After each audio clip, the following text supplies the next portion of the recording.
It's interesting when you stay with them the whole time. Like one of the interesting things about being good friends with Greg Fitzsimmons is that we literally started out a week apart from each other.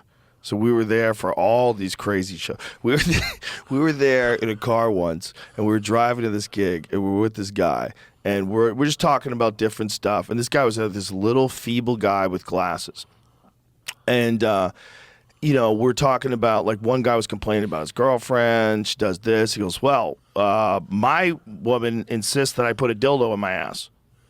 And we're like, what? You put a dildo in your ass? He's like, yep. She wants me to do it, and it's not bad. And we're just in the car driving. And to this day, Greg and I will talk about that and just fucking cry laughing. We're like, what the fuck are you saying? She does what to you? Like, those people, they're insane people. You mean like literal insane people. The open mic world is a fucking fantastic world. And it's funny as shit, too. It would be a great sitcom. Yes, it is. Like a single camera, like a Louis style. Come on, let's just talk about the Sunday nights at the store when we were there. When I used to host, the 7 o'clock to 9. The open mic. Yeah. And I quit because it's too much walking up and down the stairs. 3 fucking minutes, I'm up and down. I burned 8,000 calories. So then she gave me 10 to 12. But that helped you a lot, too, because you got loose, like fucking around in between the acts and, making fun of things. And well, right there, I was working really close with Mitzi. And Mitzi was a confidence builder. You know that. Yeah. She didn't even have to give you a note. If you went up on her and killed, you got better. Yeah. Because the first couple times in front of Mitzi, you were always like kind of gawky. Yeah. So the more you go up in front of Mitzi on a Sunday, the more confidence you get. And I still remember going somewhere in like 2002, like Indianapolis, Notre Dame in Indiana. They used to have a comedy club there, a Funny Bone. And I was dating that crazy chick from Mishawaka, from Michigan. And I'll never forget, like 2000, maybe like 2000. And I'll never forget that I went there for a fucking showcase. And I'm not the type of guy that would open his mouth like that. He told me, come on Sunday and do 10. And if you're funny, I'll bring you back. I'm like, okay. And I went down, and after I did great. But afterward, he was like, well, I don't like it. And I stopped him. I go, oh, stop. I don't mean any disrespect.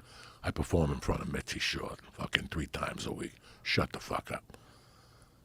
You ain't gonna give me no fucking note, Tarzan. You're in Notre Dame. You don't know dick about dick. I really did. He was a great guy. We both laughed about it. But in my mind, I had that confidence in my heart. Like, right. Save it, bitch. I'm in front of Mitzi. Yeah. Go fuck yourself. She was the ultimate mentor. She was. And she gave me that was the other thing. Like, she just, when you're in front of her a lot and she don't have to say nothing to you, just you killing in front of her, that's it. I'm wearing my dick on my fucking shirt. I don't give a fuck. She also was the very best at taking comics and putting them in dangerous spots. Taking people and putting them after people that they really probably shouldn't be following. Me? Yeah, with all of us. She would put me after Irera or that fucking dude. I've told you 1,000 times. I still have nightmares about that dude. What's that dude? The brother with the dreads. God damn it. I still have nightmares. This is driving me nuts. You're killing me. I can't remember his name. Me neither. Great kid. We'll figure it out. I can't even figure out what to tell Jamie to find him. Yeah. God damn it. It's just weed. It's a real problem. Don't These 420 shows. Bro, don't blame it on the weed. I could pull his name out if I didn't have the weed in me. No, God damn it. Two alpha brains. I'll fucking pull his name out. I just saw TK Kirkland. Oh, shit. On a podcast with, I was dying of laughter with that motherfucker. Godfrey. Godfrey and TK Kirkland. Like, I remember TK Kirkland from the store early days. He was always You were always good. talking about him. Yeah, I liked him a lot. I liked him. Have you seen Eddie Griffin? When was the last time you saw Eddie? I see him online. I haven't seen him in forever. I send him messages. He won't return my messages. If he was in front of you, he'd give you a big hug. Dog. I always loved that. Listen, I think that you and Eddie, and regardless of what you might say, could be a good podcast for 3 hours. I would talk to Eddie Griffin for 3 hours. I think, come on. Dog, how about the night we were behind the Comedy Store? Tell these motherfuckers what he said to you about that Bruce Lee fought 1,000 guys. I was there with you. So you can repeat this because I was there with you. I remember we walked the Pink Dot. And you're like, I don't know. I don't know about it. Remember, But what he was just loved telling stories. And it didn't even matter if the story was true. Did Bruce Lee fight 1,000 Remember, guys what was- to the I don't know if death? it's- I'm I don't know what the exaggerating. fuck it was. It was so But ridiculous. you heard it too. Yeah, Okay. I mean, the whole thing is happening while I'm working for the Ultimate Fighting Championship. He's telling me about how Bruce Lee fought 1,000 people. And I'm like, what the fuck are you talking about, man? He was an actor.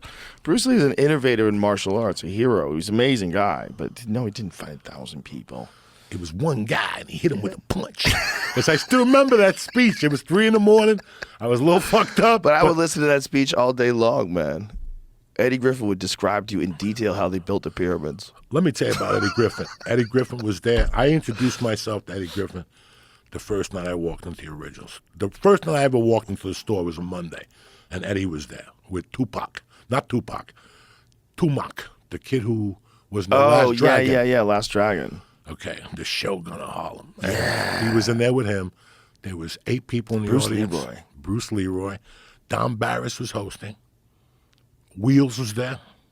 And that was it on a Monday night. And Don Barris put me up out of a favor to nobody, to himself. And Eddie saw me. Didn't say nothing to me. But then I got a showcase.